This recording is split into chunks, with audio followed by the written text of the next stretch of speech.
बिस्मिल्लाहिर्रहमानिर्रहीम। हमने नावल पढ़ा शुरू में, उसके हमें पता चला कि एक लड़की हया जिसको यूरोपियन यूनियन यूनिवर्सिटी तुर्की की है, उसमें स्कॉलरशिप मिल गई है और वो तुर्की जाने के लिए बहुत ही खुश है। वो ये खुशखबरी अपने दोस्त को सुनाती है और चंद ही लम्हों बाद उसे एक हैरत अंगेज तौर पे उसके साथ एक मामला आता है कि वो उसे किचन में पहुंचते हुए उसे सफेद खिले फूलों का बुके मिलता है और साथ एक सफेद लिफाफा मिलता है जिसके ऊपर लिखा होता है कि वेलकम टू सबांकी, के यानी कि एक ऐसे शख्स के मुतालिक उसे मिलता है कि एक शख्स जो उसके बारे में पहले से ही मालूम होता है उसे कि उसका क्या अगला स्टेप होगा, क्या अगली हरकत होगी, क्या वो आगे करने जा रही है।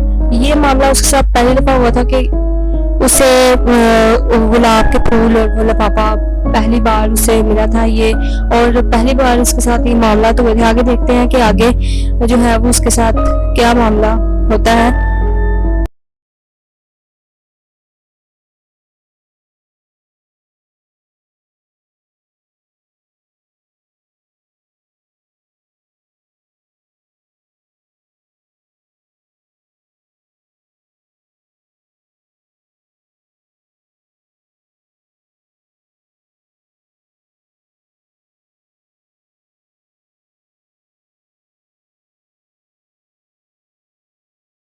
लड़की और हया की हम उम्र थी। कोई बात नहीं, एक दो दिन में आ जाएगी, तुम फिक्र ना करो। तुमने ही मेरे साथ अप्लाई किया था, तुम्हारा भी जो है सिलेक्शन वो हो जाएगा। हया ड्राइविंग सीट का दरवाजा खोले खड़े खड़े बताने लगी, मगर स्कॉलरशिप प्रोग्राम कोऑर्डिनेटर के ऑफिस के बाहर जो लिस्ट लगी थी उसमें भी मेरा नाम नहीं आया, सिर्फ तुम्हारा आया है। मुझे लगता है कि शायद मैं सिलेक्ट नहीं हुई। और एक इन्वायरमेंटल साइंसेस की एक लड़की खतीजा राना का। वो ये सुनकर उसको अफसोस हुआ क्योंकि रात की फोन कॉल के बाद ज़ारा से अब बात हो रही थी। खैर तुम कहीं जा रही थी? ज़ारा चेहरे पे दोबारा बशाशत लाते हुए पूछने लगी। हाँ, मार्केट जा रही थी इरम के साथ। टावर बाई की मेहंदी का फंक्शन और मेरे लहंगे की साथ की हाई हील्स गुम हो गई, शायद काम वाली उठाकर ले गई। अब नए जूते लेने पड़ेंगे, तुम चलोगी?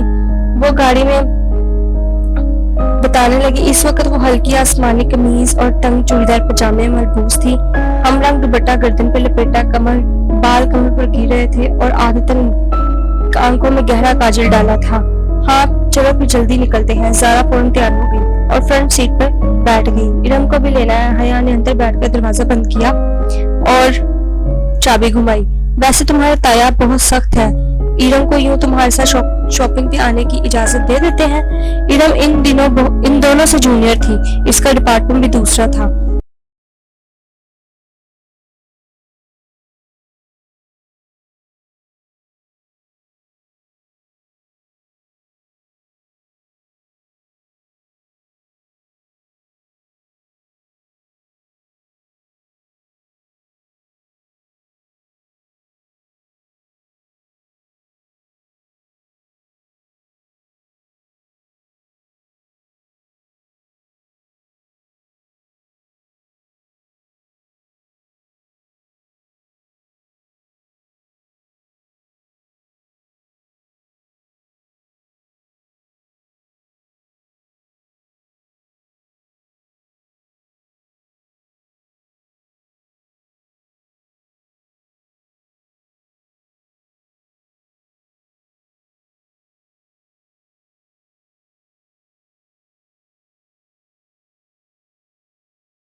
इरम का हर वक्त का शिकायती रवैया इसे बेहद बदला बुरा लगता था। चूड़ियां लेनी है, मगर लहंगे के ब्लाउज की फुल स्लीव्स के साथ चूड़ियां एक भी अच्छी नहीं लगेंगी। वो मुंह बसूरे फिर से शुरू हो गई तो हया ने सर झटक कर आगे सीडी प्लेयर ऑन किया। आतिफ असलम का गीत बुलंद आवाज में गूंजने लगा तो इरम को खामोश होना पड़ा। जना सुपरमार्केट में पहुंचकर इरम तो चूड़ियां ढूंढने निकल गई, जबकि वो दोनों मेट्रो शूज पे आ गई।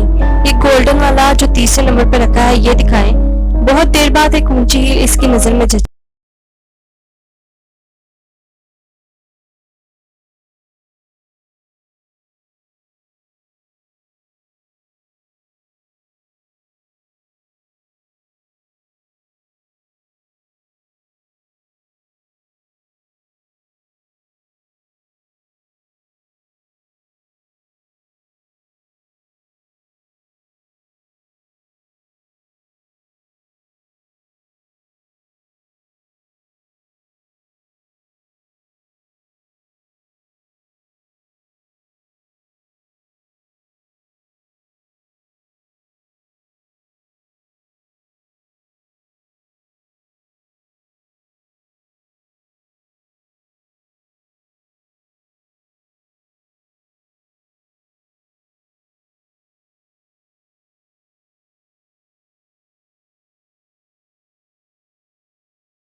खास शॉपिंग नहीं की थी। मेट्रो से वो स्कोप चली है कि कुछ हल्का फुल्का खा ले।